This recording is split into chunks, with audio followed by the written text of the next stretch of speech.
Good morning. I'm coming to you from Siloam Missionary Baptist Church located in Rougemont, North Carolina, where the Reverend Wayne Johnson is pastor. Today I will be going over the Sunday school lesson for June 1st, 2025, which is entitled Learn from Good Examples. Lesson text comes from Hebrews chapter 11, verses 1 through 2, and verses 4 through 13. Related scriptures comes from Genesis chapter 4, verses 3 through 7, chapter 5, verses 21 through 24, chapter 6, verses 9 through 22, chapter 12, verses 1 through 5, and chapter 17, verses 15 through 22. My name is Charlotte Timberlake. Thank you for joining me.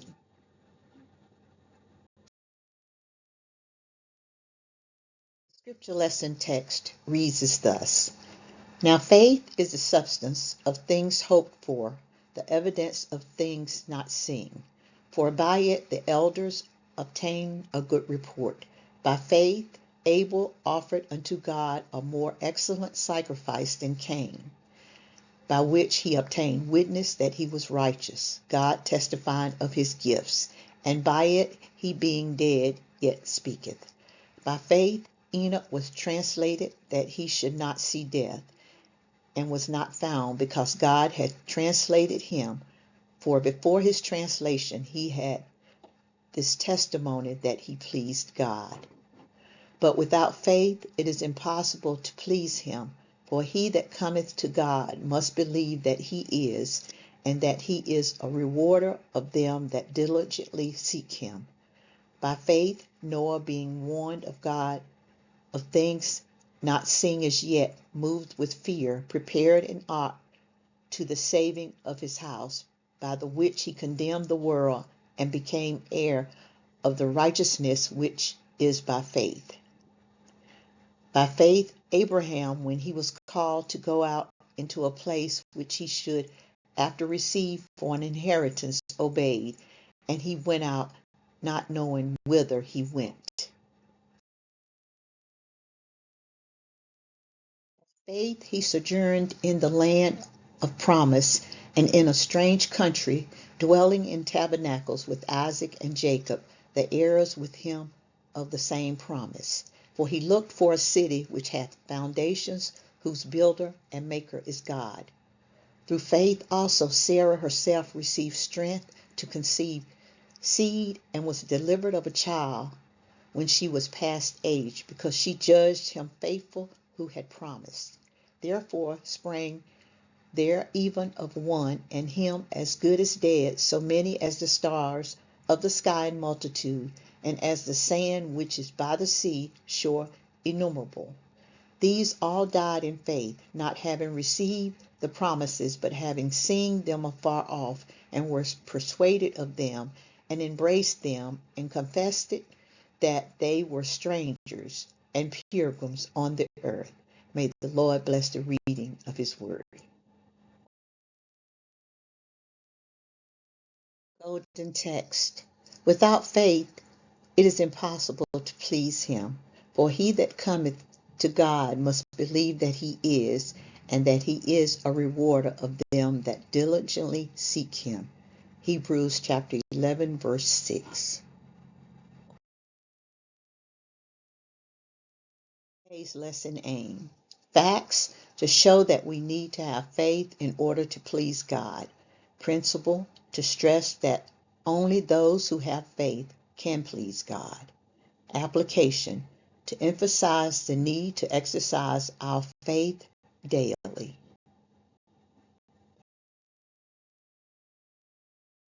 Introducing the lesson. This week we explore the Hall of Faith. Here we have people who please God with their faith. Developing the lesson. Number 1, faith defined. Hebrews chapter 11, verses 1 through 2. Faith is the assurance of things that have not yet come to pass. In our minds, they are as good as done because we take God at his word. If God promises something, we can be confident that it will happen, for God does not lie.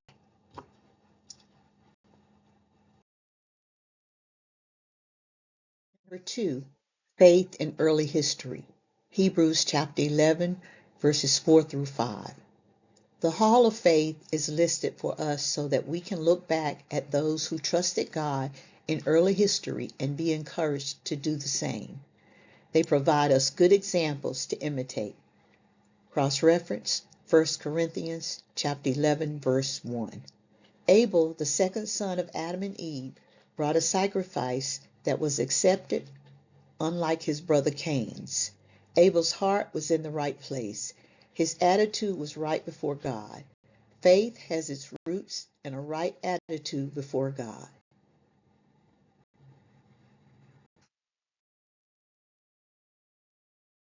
Number 3, faith needed to please God. Hebrews chapter 11, verse 6. Here is the crux of the matter. We cannot please God without faith. In other words, if we do not trust and rely on Him, we cannot please Him. Number 4, faith to face the flood. Hebrews chapter 11, verse 7. The faith that Noah exercised was incredible. First, he had the task of living a righteous life in an evil community. Noah also had to trust God that He would send rain just as He promised, even though he may have never seen rain before.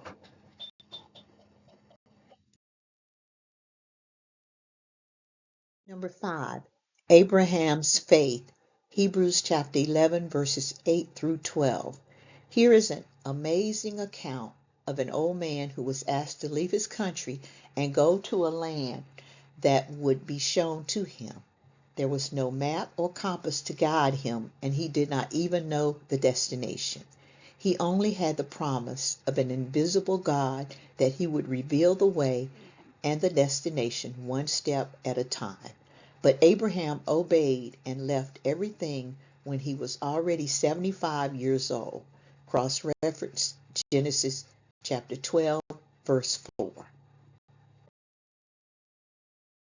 Abraham, like Isaac and Jacob, who came after him, lived in tents and moved around in the wilderness because he trusted in God's promise of a city which hath foundations, whose builder and maker is God. Hebrews chapter 11, verse 10.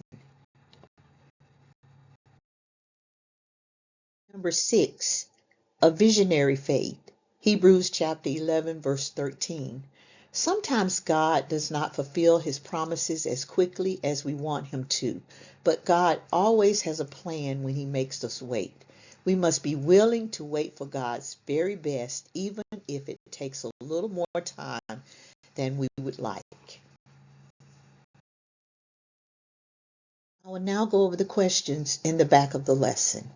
Question number 1. What does the word substance in Hebrews chapter 11 verse 1 mean?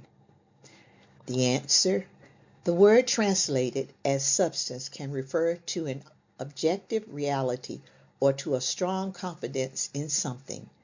See chapter 1 verse 3 and chapter 10 verse 34, where the word is used in these two ways. Perhaps the two senses can be combined. Biblical faith is confidence in something objectively true. Question number 2. How is the biblical idea of hope different from the world's? The answer, the biblical idea of hope is different from the world's idea of a desperate, against all odds, clinging to the notion that things might turn out all right. The believer's hope is built on the firm foundation of the promises of God and His redeeming purpose. Question number 3. What does it mean to obtain a good report? Verse 2. The answer, faith was the means by which these ancestors obtained a good report or were declared righteous in God's sight. Cross-reference Genesis chapter 15 verse 6, and thus were the recipients of God's approval. Number 4. What does he being dead yet speaketh mean? The answer: the phrase he being dead yet speaketh has become a figure of speech for someone's long-lasting influence. Question number 5. In what special way did God bless the faith of Enoch? The answer: because of his great faith, Enoch received the mysterious blessing of not experiencing death. Genesis chapter 5 verse 24 reports that Enoch walked with God and he was not, for God took him. Question number 6. What are the 2 crucial components of faith that makes a relationship with God possible? The answer: we must believe that God exists and that he rewards those who seek him. Question number 7. How does Noah demonstrate that he was a man of faith? The answer: one of the most widely known figures from the Bible, Noah demonstrated his faith by building a huge sea vessel and building it inland when there was not yet any sign that it was needed. Question number 8. Why did the author of Hebrews devote extra attention to the life of Abraham?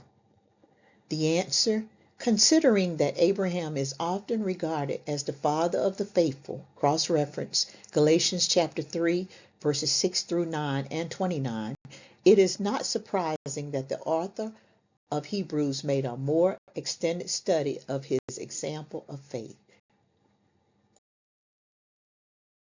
Question number 9. What circumstances acted as tests of Abraham's faith? The answer: Abraham's faith would be tested again and again. When he got to the place where God wanted him to go, he did not immediately see much evidence that the promised land was going to be his. Hebrews chapter 11 verse 9 says he sojourned in the land, meaning that he lived as a stranger there. He was an alien who did not feel at home among the people he found in Canaan, people who had no intention of giving up what belonged to them. Much time passed, and Abraham continued to have a generally nomadic existence. He lived in tents, tabernacles, a striking symbol of the fact that he had no real home at this point. The passage of time is highlighted by the fact that first Isaac and then Jacob, who themselves were in line to be heirs of God's covenant and would be singled out for their faith in this chapter, verses 20 through 21, arrived on the scene, and the situation did not seem to change. Jacob was 15 when Abraham died. Cross-reference Genesis chapter 21 verse 5, chapter 25 verse 7, and verse 26. During all this time, Abraham never formally owned any land except the parcel he bought for his family's burial. Cross-reference chapter 23 verses 13 through 20. We also cannot forget how Abraham's faith was tested when God asked him to sacrifice Isaac, the child of promise. Cross-reference Genesis chapter 22 verses 1 through 19. Yet Abraham trusted God and had faith that he could even raise his son from the dead. Hebrews chapter 11 verse 19.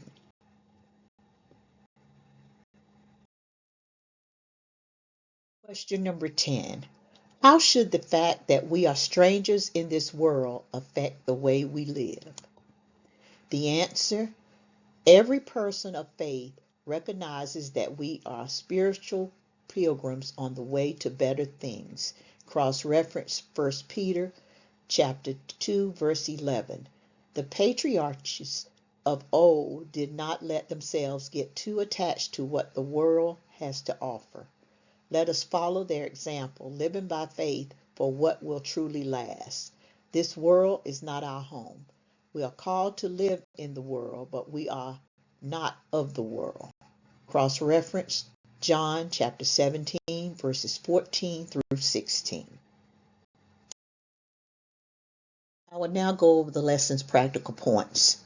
Number 1, God commends people in any age who will trust Him even when they do not see the immediate fulfillment of His promises. Hebrews chapter 11, verses 1 through 2. Number 2, true faith always impacts the way one worships and lives. Verse 4. Number 3, faith prompts us to act in accordance with the conviction that God will reward us. Verses 5 through 6. Number 4, people of faith obey God even when they do not fully understand Him. Verse 7. Number 5, people of faith are willing to act on what God has said and to leave the results up to Him. Verses 8 through 10. And number 6, God always rewards our faith, no matter how small or faltering it may be. Verses 11 through 13. In summary, the examples of Hebrews chapter 11 show that faith is believing God's promises and acting upon them despite temptations to give up. The Bible is full of good examples that we can imitate. Christians must walk by faith, believing that God exists and that He rewards those who faithfully seek Him. Although God's timing is not always the same as ours, He is always faithful to keep His promises.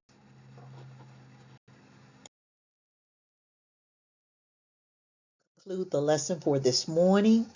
Thank you for listening. I will leave you with a quote from Reverend Dr. Martin Luther King Jr., which says, "Faith is taking the first step, even when you don't see the whole staircase." Have a blessed week.